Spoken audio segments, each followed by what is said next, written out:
Masyarakat ini lebih senang jual keluar. Karena di luar itu nggak ada pajak, 100% dia dapat. Semuanya memang benar-benar menguntungkan pihak cukong-cukong. Masyarakat ini cuma penambang aja. Untuk setiap pengiriman itu yang jelas itu ada duit koordinasinya antara 15 sampai 18 juta per mobil. Langsung ke Tanjung Api-Api, di situ kita kerjasama dengan aparat.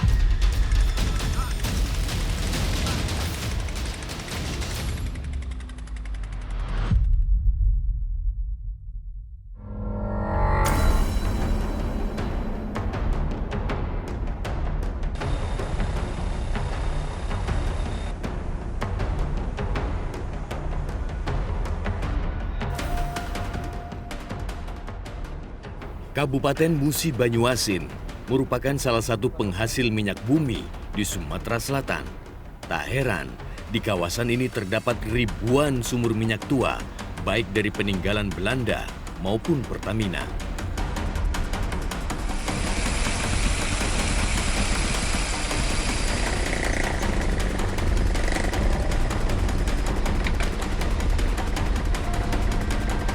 Sumur minyak yang sudah ditinggalkan ini dikelola secara tradisional oleh masyarakat dan telah berlangsung bertahun-tahun.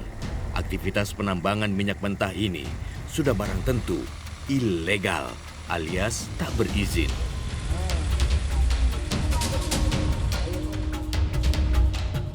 Sedikitnya ada 7.000 sumur bor ilegal di Muba.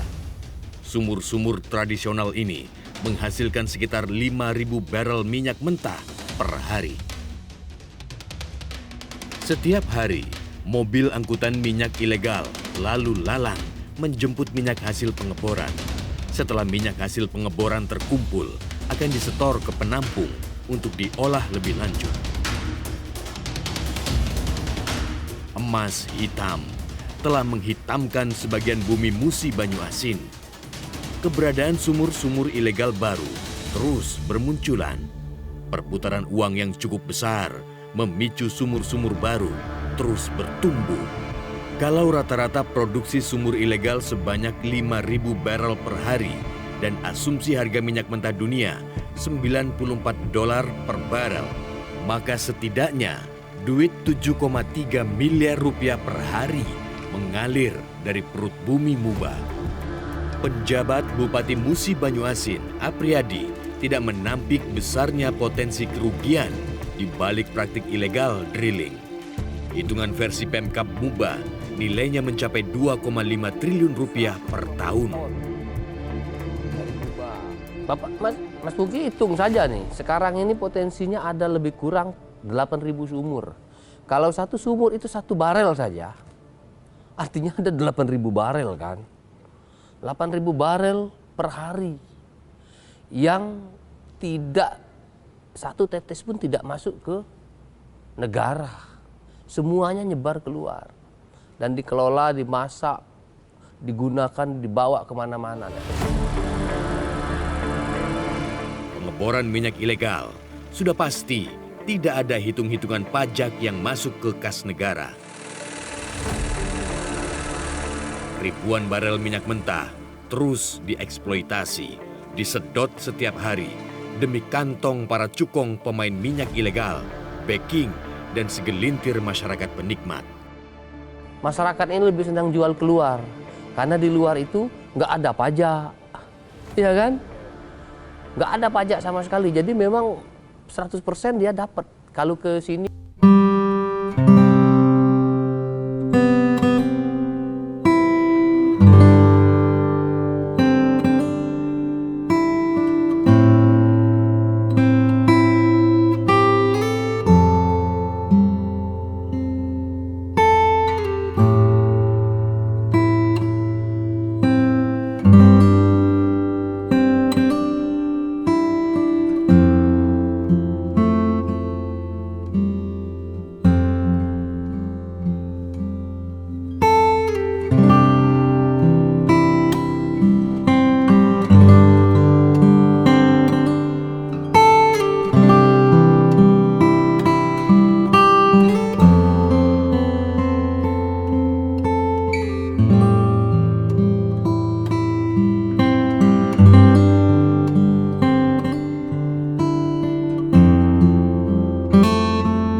dasar kapal, sulit untuk menemui truk-truk pengangkut solar karena rata-rata mobil atau truk pengangkut minyak ilegal sudah dimodifikasi.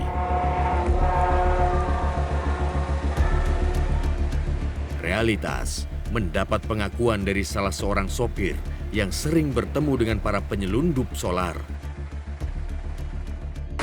Ini ya, tenda. Apa? Pakai tenda kayak mobil padang. Oh, pakai tenda. Full tendanya. Tenda kayak mobil padang menurut sayur. Oh, tenda ada tendanya gini ya. Lah ciri-ciri. Apa? Ciri-cirinya pakai tenda betul. Pakai tenda ya. Oh, kalau tutupan tempat itu enggak ya? Pakai tenda ya. Ini mobil udang. Hah? Udang. Ini mau udang ini. Iya, Bang Januari seminggu 3 kali. Seminggu 3 kali. Sekarang lagi panas kan? Iya, lagi tiarap dulu.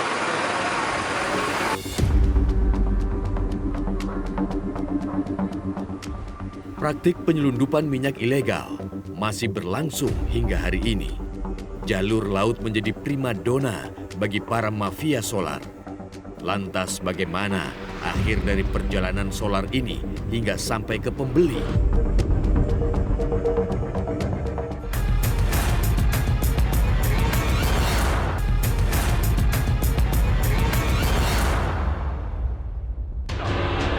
Solar. Mobil lakaran tas ya, harap berhati-hati yang melintasin desa.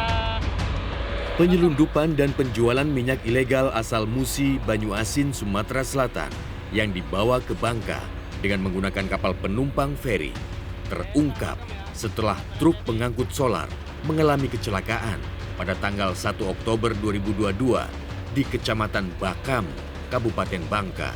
Truk dengan plat Palembang ini terguling setelah melakukan perjalanan 2 jam dari pelabuhan Tanjung Kalian Muntok.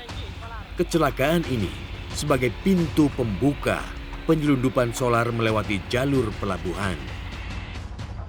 Dari dokumen daftar manifest kendaraan, truk bermuatan solar ini tertulis mengangkut barang berupa pupuk dari pelabuhan Tanjung Api-Api, Sumatera Selatan menuju Tanjung Kalian Muntok, Bangka Belitung.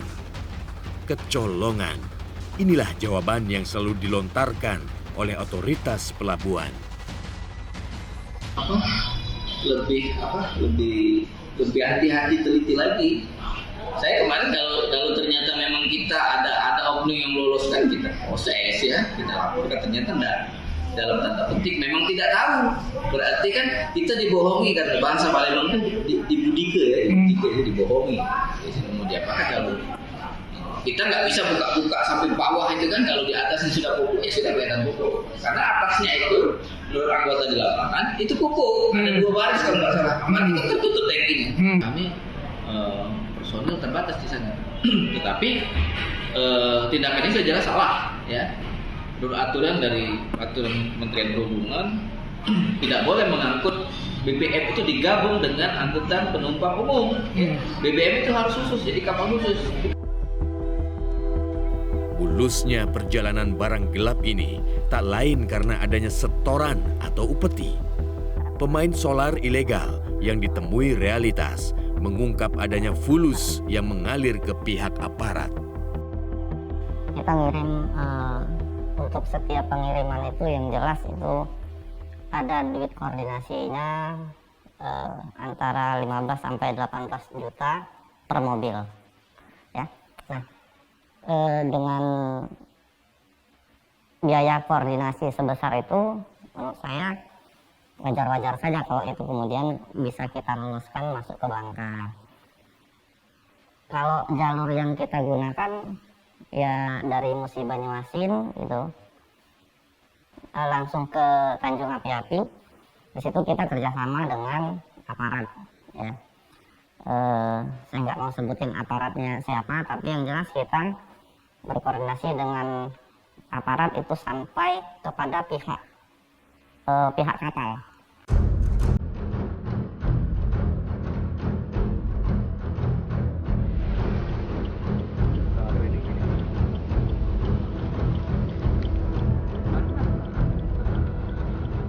Dari penelusuran Realitas, ada banyak gudang penampung solar di dalam pemukiman warga di daerah Kerabut, Pangkal Pinang.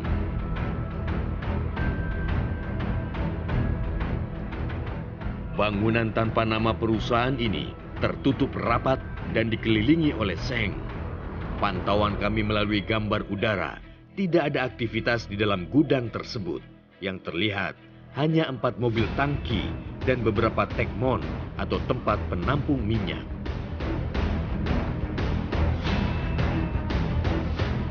Masih di wilayah Pangkal Pinang, kami juga menemukan gudang penampung solar di daerah Selindung. Lokasi yang dipilih sama, yaitu berada di tengah pemukiman, namun tak jauh dari akses jalan raya. Menurut Burhan, tempat penampungan seperti ini lazim digunakan untuk mengoplos solar Palembang bercampur solar industri dari Pertamina.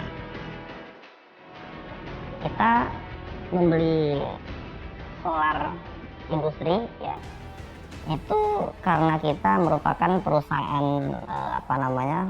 jasa pengangkutan sebenarnya salah satunya gitu kan, dan itu juga sebagai pencampur gitu, sebagai pengoplos dari minyak kita yang kita dapatkan dari Palembang ya.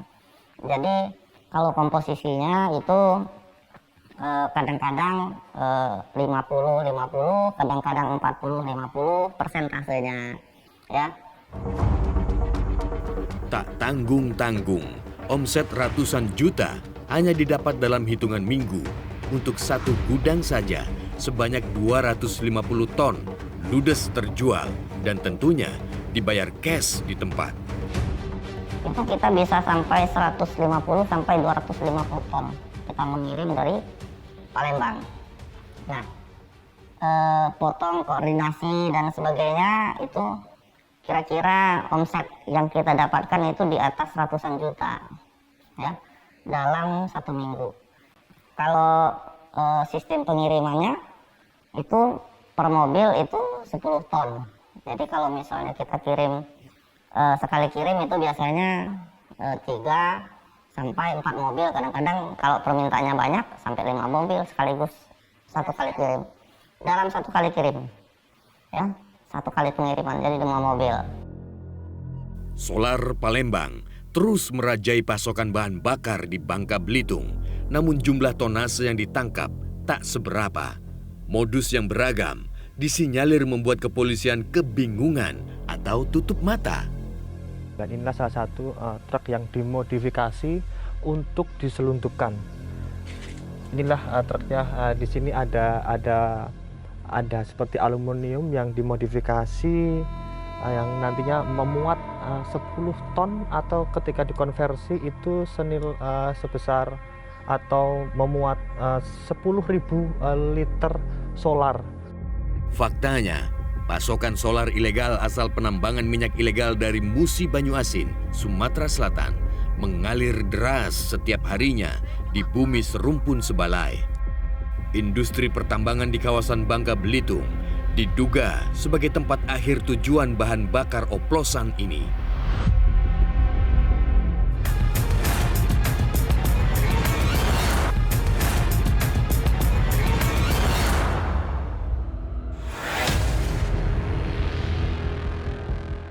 Kekayaan alam Bangka Belitung begitu melimpah. Provinsi ini dikenal sebagai penghasil timah terbesar di Indonesia.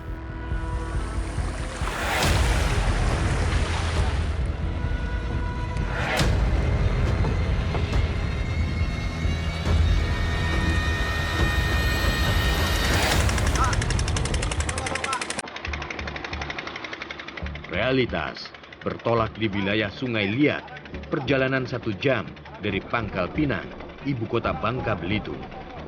Informasi yang kami dapat, distribusi solar ilegal ini dikonsumsi oleh ponton-ponton penghisap pasir timah.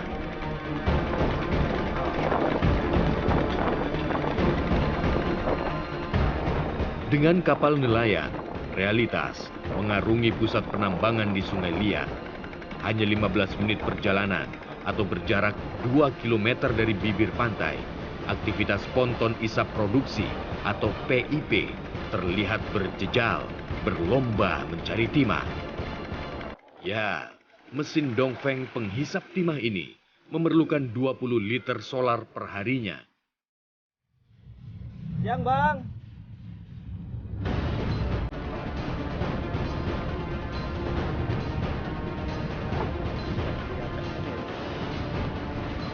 bisa bang gitu.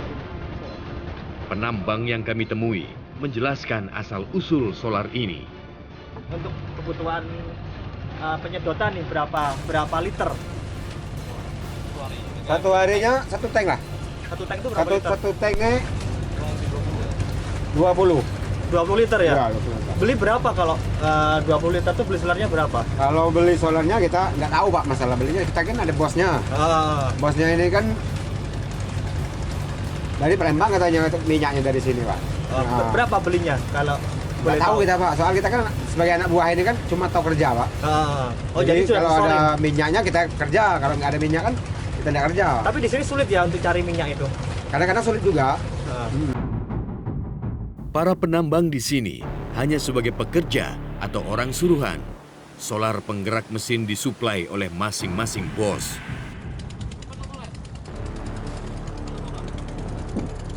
Realitas kemudian bergeser ke ponton lainnya. Siap bang, mau merapat. Kami mencoba untuk menanyakan kembali dari mana solar ini berasal. Ini kalau biasa kami dari bos bang. Bosnya mungkin kayak dari luar kata bos. Dari mana? Kayak Palembang bang. Dari Palembang ya? Tapi kata bos, kami kan tidak tahu apa lah bang. Yang penting pacak kerja selesai. Tapi kalau biasanya kalau minyak di sini yang tangki-tangki itu platnya plat Palembang atau gimana? Kayak abang Palembang semua bang. Plat Palembang ya? Bisa lihat ini apa? Solarnya kayak gimana sih bang warnanya bang? Solar ini campuran bang. Campuran ya? Oh kayak gini ya. Taunya ini campuran warnanya atau gimana bang? Dari warnanya bang. Hah? Dari warnanya. Dari warnanya ya? Ya. Kalau dia bening kan mungkin bukan campuran. Ini mungkin campuran nih bang. Karena nggak bening.